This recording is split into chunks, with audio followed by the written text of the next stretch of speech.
I told you I'll be back, right? Do you have hope? Do you have hope? So I told you I was going to come back and get back into the book of Romans to dig in and see what Paul said about hope. So Romans 8:24 and 25, Paul says this: For in this hope we were saved. Now hope that is seen is not hope. For who hopes for what he sees? Verse 25. But if we hope for what we do not see, we wait for it with patience. First things first, this age of where we're in, this generation, there is a huge lack of hope. Nobody has hope anymore. Nobody has hope. Statistically, there's evidence to show that this generation is lacking hope.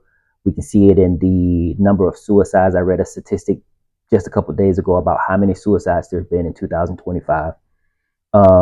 People don't have hope, and I don't want that to sound insensitive about what I just mentioned about suicide, but that gives a clear indication that because our problems aren't getting resolved immediately and we don't have patience to see these things through, we rather make a permanent decision on a temporary situation. Now, here's what Paul is saying: For who hopes for what he sees? Let's take it like this.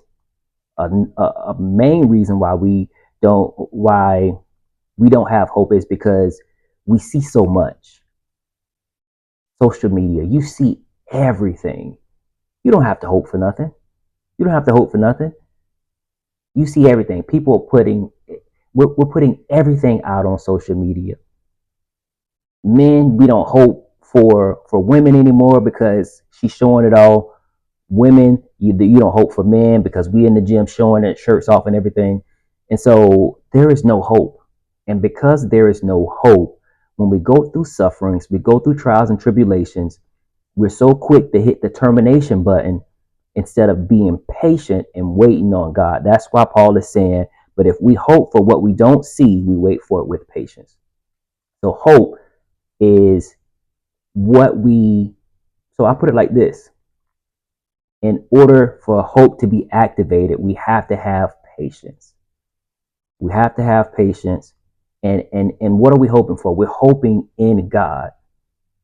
And so because we're in such a culture of hustle, hustle, hustle, instant gratification, we are hopeless when it comes to the things of God because God moves on his own time.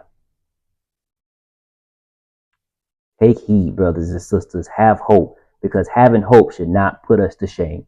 Hope in God. Love y'all.